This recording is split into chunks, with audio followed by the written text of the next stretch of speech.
right, he's greeting you with a snort. So, hey, welcome to the outside of the arena, snort, snort.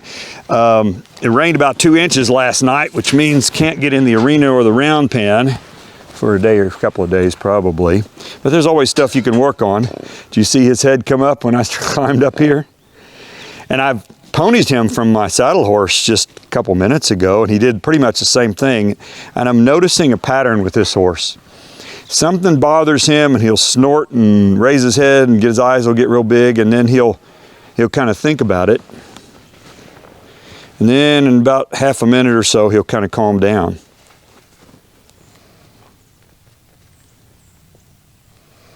Like right there, okay?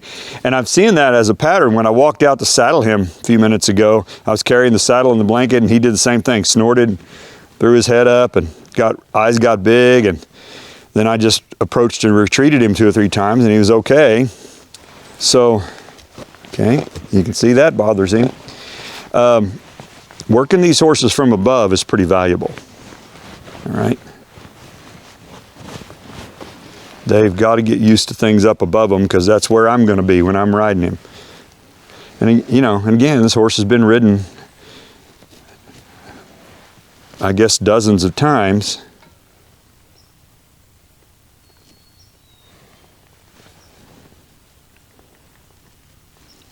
Just waiting on him to relax.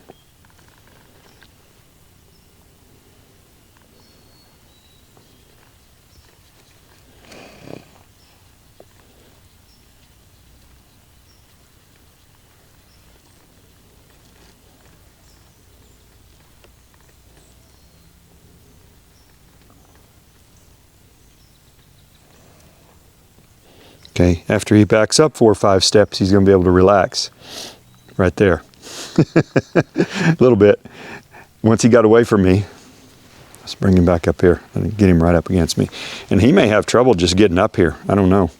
See, he doesn't even want to come up here.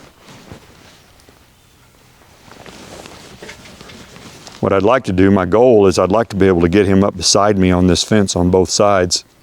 If I can. I don't know if I can or not today. That's what I'd kind of like to do here. All right, let's just ask him to step over. Okay. There. Okay. And there's a lot of guys who do this with every horse, you know, and they think it's a pretty important thing. And you can do it with just a lead rope if you're pretty handy with a lead rope. Okay.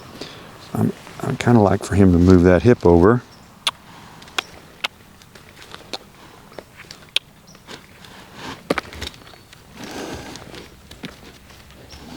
Okay, so that's pretty stressful for a horse, especially one like him. A lot of pressure from in front, above, behind. Let's see if I can get him. Okay, that's what I thought. That's what I thought he would do.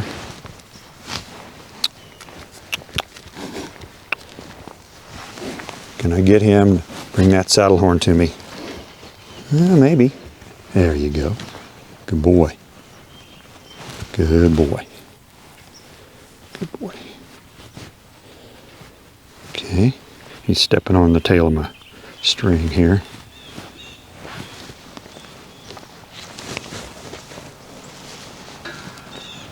Okay.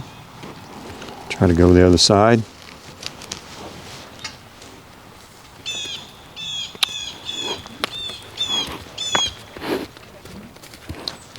See, he's just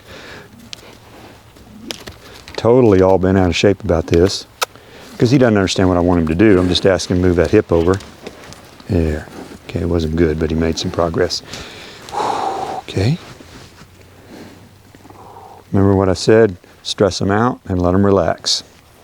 Stress him out and let him relax.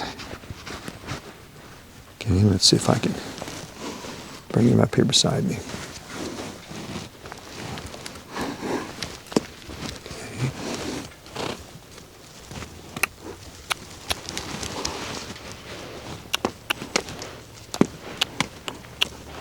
And he doesn't have to figure this out perfectly today. Frankly, I'm not even all that concerned that he get it just right. What I'm concerned about is him handling the pressure. Just figuring out that I'm not out to get him, that he can move away from pressure. There. Good boy. Good. Good. Okay.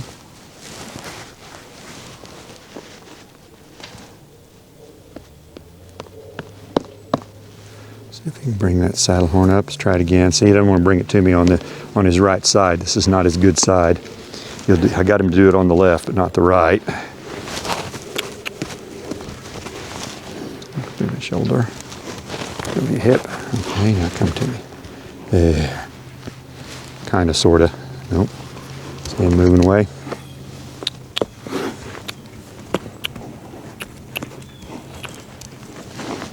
See, he's just telling me he's not okay with me up here looking at me with his right eye. It wasn't too bad with the left. He says, I can't do it with my right eye. There. See? Let's try it again. Move over.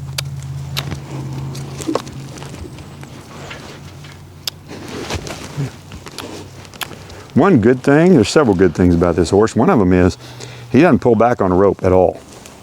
So somebody's taught him that really well. He does not suck back on his rope even a little. A little better. Here we go. Okay, so what I have here is a 30-foot lead rope.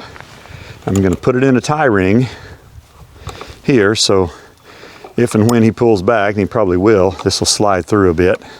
Has a little bit of give to it. Okay, so what I'm going to do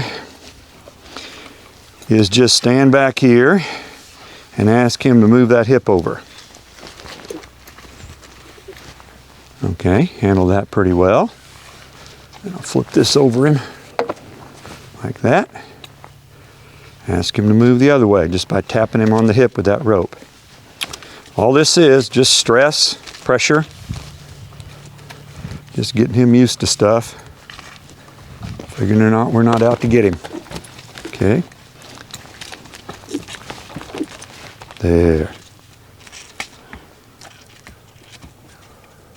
Okay. Good. So I like it that he's not sucking back. He danced a little bit, not bad. Okay.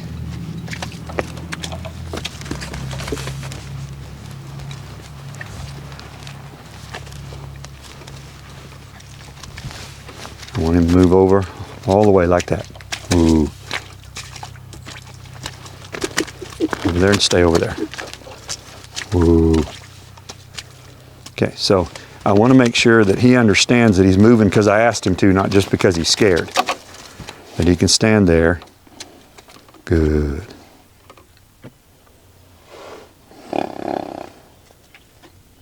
Okay.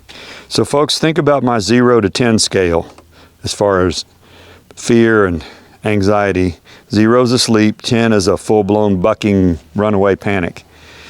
On that scale, my horse can learn in from about 4 to 7 on that scale. Okay, right now he's at about 4. And he can learn in that 4 to 7 range. If I get him too scared, if I get him up around 8, 9 where he's panicking, he doesn't learn anything. His brain will shut off. Okay, and he won't learn anything with no pressure on him. That'd be the 0 and 1 scale. He wouldn't learn anything. And so here's the deal, okay? Back over there. No, wrong answer. Back over there. Wrong answer. Here's the deal. What a lot of folks do, maybe it was done to him, is they're so careful around their horses, they don't ever get them above about 4 or 5 on that anxiety scale. So they say, oh, my horse is so wonderful. I ride him around here in the backyard and we do all these fun stuff here, but the horse never gets anxious and scared. And so then when it happens, the horse doesn't know how to handle it, and then the owner doesn't know how to handle the horse. So I've got to crank him up in various ways, and laying him down yesterday certainly did that. I've got to crank him up to 7 or 8 or 9 on that anxiety scale, show him that he can live through it, and that he can also still pay attention to me, even when he's scared. Okay? So if I don't take him that high on that scale, he'll never learn that he can live through it and he can trust me in those kind of situations. Okay? Okay. So I'm just looking for him to kind of handle this and relax a little bit, not be too bothered. He's not going to, drop his head and be happy about it. No. But he can handle it.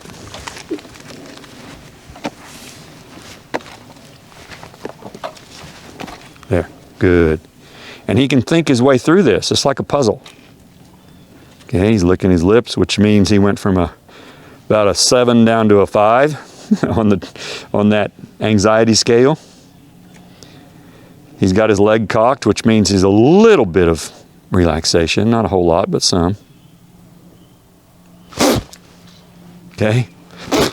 How many times am I going to have to do that before he quits scaring him? And whenever I do it out of the blue, he startles like that, and then after 4 or 5 times, he'll quit. He's just got to learn that we humans do weird little things, and it's okay. Doesn't mean anything.